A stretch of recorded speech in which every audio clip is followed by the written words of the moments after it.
Pembelajaran BMI juga memiliki grup WhatsApp. Barangkali ada yang ingin bergabung, link saya taruh di deskripsi. Tujuannya agar ketika saya mengupload video pembelajaran langsung tersampaikan kepada adik-adik semuanya.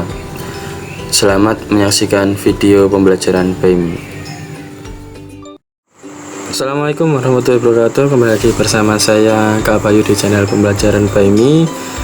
Kita melanjutkan materi bahasa Indonesia kelas 2. Kemarin sudah belajar di bab 6, sekarang di bab 7 dengan judul jagalah kebersihan lingkungan.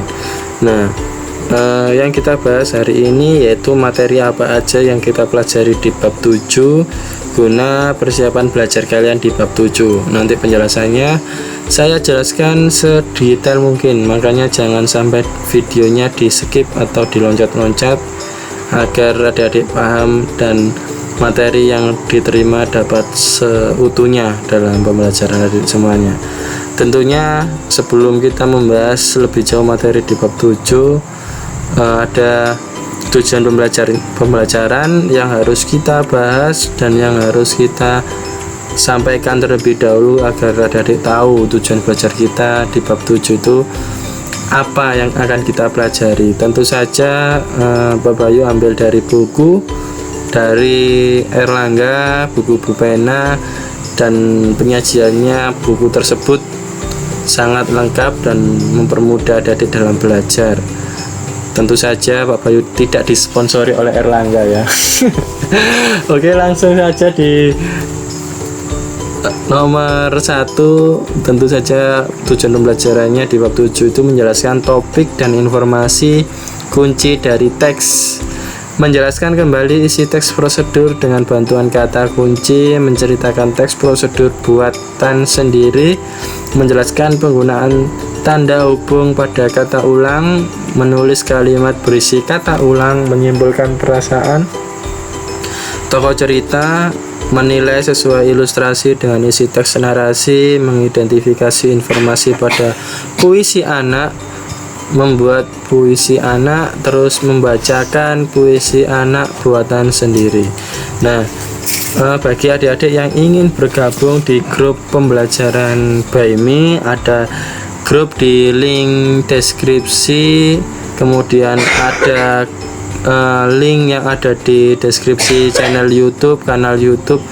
Nah, itu ada grup WA, silakan masuk secara gratis agar video yang saya sampaikan bisa langsung tersampaikan ke adik-adik. Biasanya saya upload informasi yang pertama saya sampaikan di grup WA. Oke, langsung saja ke materi yang pertama, informasi dalam teks petunjuk. Kamu dapat mengetahui cara menjaga kebersihan lingkungan dengan menyimak teks petunjuk. Teks petunjuk disebut dengan teks prosedur. Teks petunjuk berisi cara melakukan kegiatan atau membuat sesuatu, ya. Kata-kata tentang lingkungan sehat dan tidak sehat. Teks petunjuk memuat kalimat perintah. Kalimat terdiri atas kata-kata. Agar dapat memahami isi teks, kamu perlu mengetahui makna kata. Jadi semua itu berkesinambungan ya, jadi saling berkaitan. Kemudian yang kedua ada topik dan informasi kunci. Setiap teks memiliki topik. Topik adalah suatu masalah atau hal yang dibahas dalam teks. Cara menentukan topik pada teks, yang pertama tentu saja simak atau bacalah teks dengan seksama. Kemudian tentukan kata kunci dalam teks, catatlah informasi penting dari teks. Nah, itu ada 3 cara tentang menentukan topik pada teks. Selanjutnya kita masuk di ketiga, yaitu membuat teks petunjuk. Ayo membuat teks petunjuk. Teks berisi hal-hal berikut. Tentukan judul yang pertama adik-adik ya. Membuat judul terlebih dahulu, kemudian pembuka teks misalnya berupa tujuan kegiatan, menceritakan tujuannya itu apa, kemudian cara membuat suatu atau melakukan kegiatan. Yang keempat, menutup teks. misalnya berupa saran dan kesimpulan. Nah, tulislah petunjuk dengan berurutan, gunakan kalimat perintah, gunakan bahasa yang santun. Itu membuat teks petunjuk. Kemudian di bab 7 ini ada tanda hubung pada kata ulang. Nah, perhatikan kalimat berikut. Ambillah kertas itu. Ini yang dikasih warna merah itu adalah kata ulang. Terus tanda hubungnya ada strip, ya, itu namanya tanda hubung. Kemudian contoh nomor 2, Harry mengusap-usap pipi, ya, kata mengulang dan ada tanda hubungnya. Itu cara membuat tanda hubung, ya. Ambillah kertas itu. Kata ulang pada kalimat 1 menjelaskan jumlah lebih dari 1, ya, lebih dari 1. Kemudian Harry mengusap-usap pipi. Kata ulang pada kalimat 2, ya, menjelaskan hal yang terjadi lebih dari 1 kali. Kemudian kita masuk di materi selanjutnya, informasi dalam teks narasi, tokoh dan perasaannya. Dengan membaca teks akibat malas menggosok gigi, kamu dapat memperoleh informasi antara lain akibat tidak menjaga kebersihan gigi. Tokoh utama dalam cerita tersebut adalah Harry, ya. Perasaan tokoh Harry adalah kesakitan karena giginya berlubang. Kemudian tokoh dapat dibagi menjadi tokoh utama dan tokoh tambahan. Adik-adik bisa membedakan kalau tokoh utama itu yang biasanya muncul dari awal hingga akhir cerita. Tokoh tambahan yang mendukung ataupun menentang tokoh utama. Berarti ada tokoh lain selain tokoh utama. Tokoh utama yang selalu muncul dan selalu menceritakan suatu hal yang lebih rinci, biasanya seperti itu. Oke, paham ya sampai sini? Kemudian masuk di kesesuaian ilustrasi dengan isi cerita.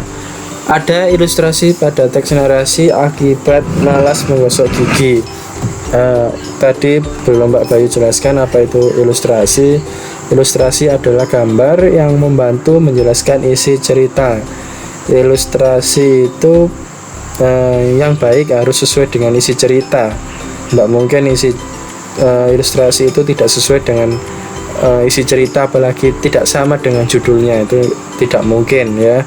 Kamu dapat menilai kesesuaian ilustrasi dengan isi cerita.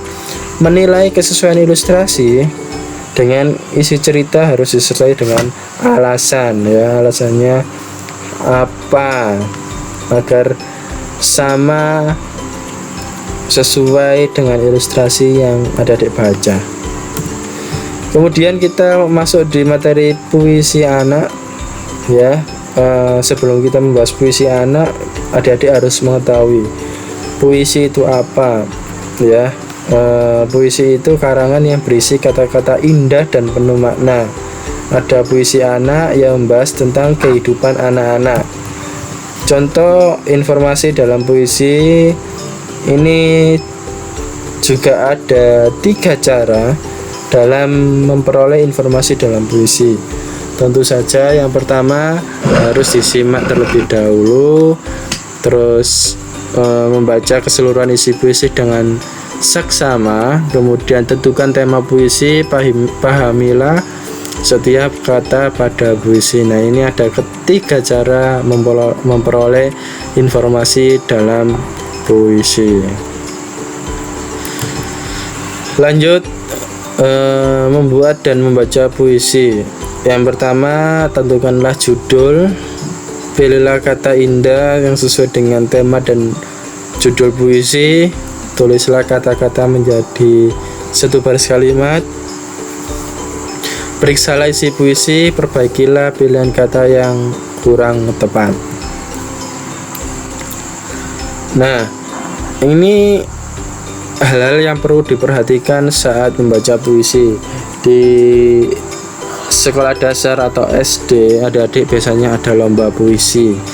Nah, lomba puisi itu tidak sekedar membaca, tidak sekedar menghafal, kemudian tidak sekedar naik panggung kemudian membaca yang keras, kemudian tidak dihayati. Nah, ini ada beberapa hal yang perlu diperhatikan saat membaca puisi.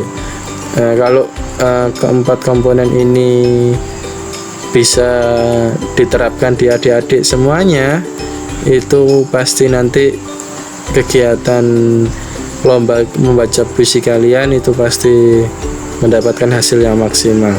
Nah, yang perlu diperhatikan saat membaca puisi, yang pertama lafal. Kata mengucapkan kata, cara mengucapkan kata, bacalah puisi dengan lafal dan jelas. Terus juga disertai dengan ekspresi. Ekspresi itu raut muka atau mimik. Jika puisi tentang hal sedih, ekspresinya juga sedih. Jika gembira, tentu saja gembira. Dan ekspresinya harus sinkron dengan apa yang adik baca ya. Kemudian intonasi, tinggi rendahnya nada itu sangat diperlukan dalam membaca puisi, karena membaca puisi dengan intonasi yang sesuai dengan isi puisi. Kemudian yang tidak kalah penting yaitu percaya diri. Sikap percaya diri ini sangat diperlukan ketika adik-adik mengikuti lomba membaca puisi atau berpidato. Tentu saja sikap percaya diri ini diperlukan saat membaca puisi dan sebagainya. Nah, keempat komponen ini harus disertai dengan percaya diri ya. Yang terakhir itu tadi percaya diri. Jadi harus bisa menerapkan sehingga bisa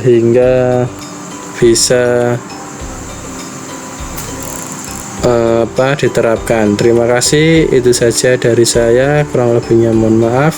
Assalamualaikum warahmatullahi wabarakatuh.